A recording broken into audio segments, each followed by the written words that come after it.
Hi YouTube, it's me back again with my latest pickups video. Again, I haven't bought an awful lot this month, but that won't stop me waffling for a little while about what I have got. So first up, I got a cheap copy of Dungeon Keeper 2. Now, I got this from my local PC World for about $4.99. I actually have got the original Dungeon Keeper 2. I don't have the box anymore, but I did have the disc and manual. But unfortunately, or did I lose the manual? Or I think the serial number was on the box or something. As I don't have the serial number, it was a little less than useless, really. But obviously, I don't need the serial number for this one, so it's great to have it again. Really like Dungeon Keeper 2. Definitely one of my favourites from what was it? 1999. Unbelievable to think it's that long now. But yeah, great game from Bullfrog, this Dungeon Keeper 2, loved it. And at the same PC World, I came across Thief Deadly Shadows, or Thief 3, for the princely sum of £1.97. Beat that. So I never had Thief 3, or Thief Deadly Shadows, however you want to whatever you want to call it. I had Thief 1 and 2, but Thief 3 was it was basically a game that my old PC could never run. The laptop I've had for about a year, well, we're coming up for a year and a half now, maybe nearly 2 years. It can run all my PC games, the older PC games, no problem. And it runs, and I've seen it running on a friend's new laptop. And he's quite chuffed because he started playing it again, because he couldn't play it on his old PC either. And in the interim period, he'd got consoles, you know, PS3 and 360, and entirely forgotten about a lot of his PC games, the same as I had. So I've gone back to having a look through my PC collection, just as he has, and basically just going to play games that we couldn't play before, but we can now. So Thief 3 being one of them. So I'll be looking forward to playing this one in due course. And on the same sort of note, here's one of the PC games which did actually run on my old PC no problem, and absolutely runs absolutely fine on my laptop, and that's Freelancer, which was a Microsoft game which came out in 2002. Really liked this. Best way to describe it is it's a bit like Elite, but obviously not, you know, nowhere the breadth of Elite or even Frontier Elite 2. You know, it's basically it's a space, basically shoot map with a bit of trading and that sort of thing. You know, so a bit like Elite, but like a 2002 version of it. But it was really good. I really enjoyed this years back when it came out. I got it when it came out, and I've been playing it again and enjoying it just as much. So yeah, so I'll be looking forward to actually finishing this one.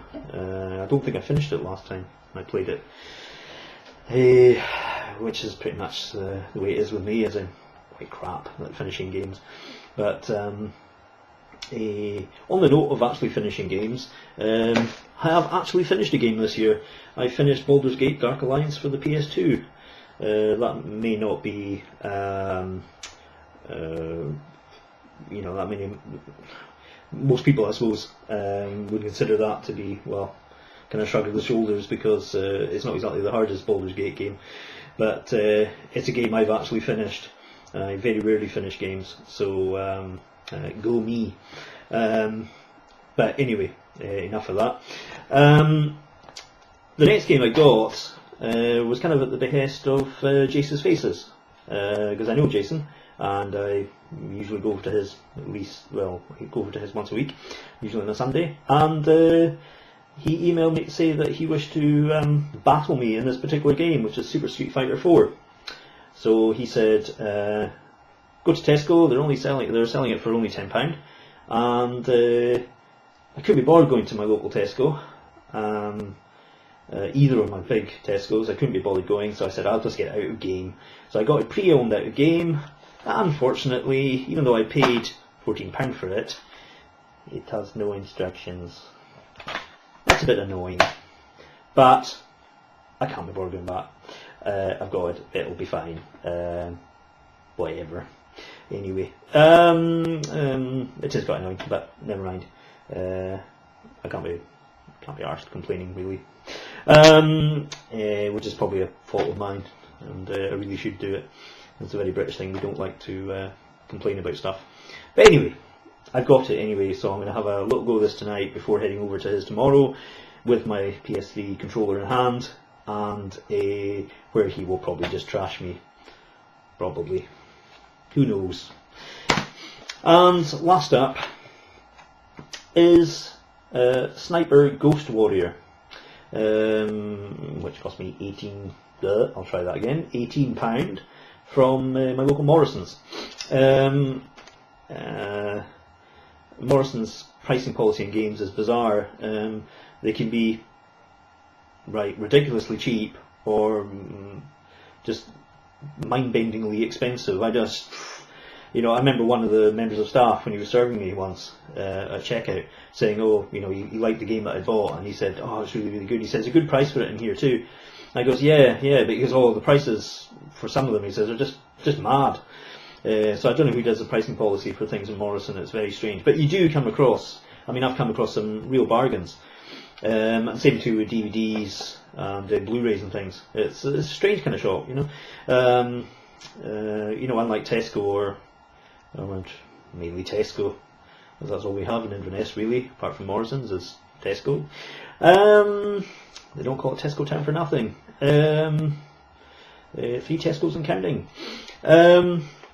Anyway, I have another friend, the friend actually who's been looking through his PC collection, my friend Chris, who's been looking through his PC collection and is now playing some of the older stuff on his laptop. He bought this brand new, just very recently. He got it very cheap, he said. Way cheaper than what I've got here for the 360. And it looked quite good. I quite like the look of it.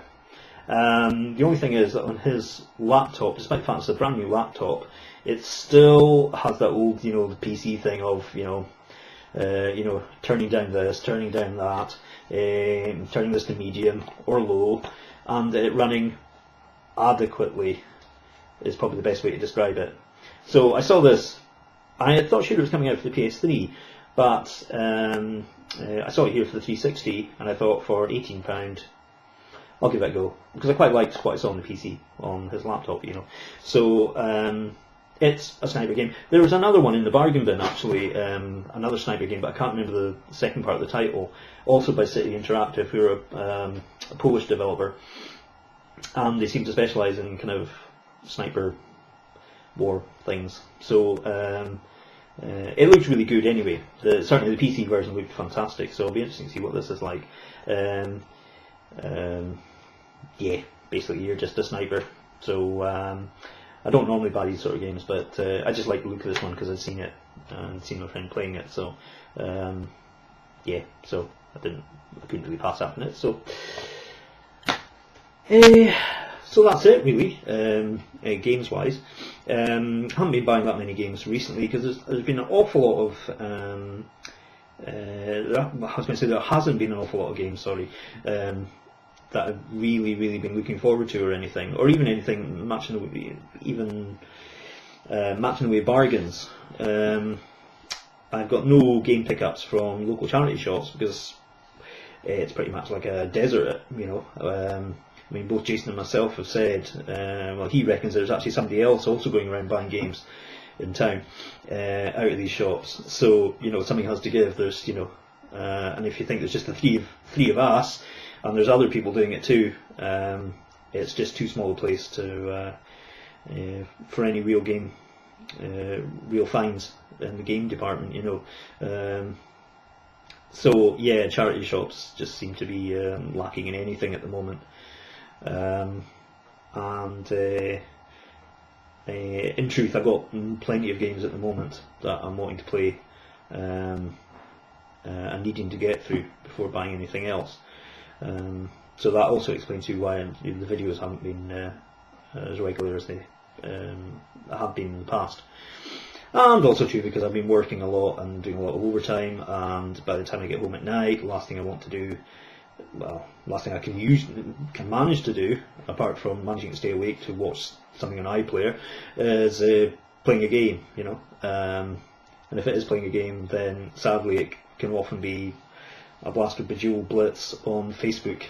Tragic, I know, but it's so addictive. And it's also very easy to play if you can't be bothered actually playing something major on a console or anything. So yeah, so that's really enough waffling about that. I've picked up a few more subscribers, and I'll say hello and thank you very much. But I always thank people who sub to me anyway. As my subscribers come in little trickles. Not that there's any wrong with that at all. I'm more than happy to have any subscribers at all.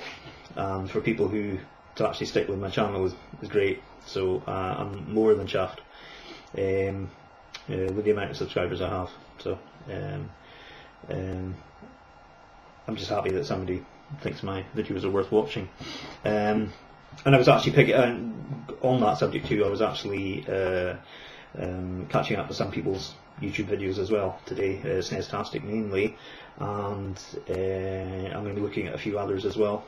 Try to do that more often, at least maybe once or twice a week, just to see what's out there, and just, you know, so that I can keep up to date with what's going on. So on that note, I'm just going now to say cheerio, and I'll see you again next time.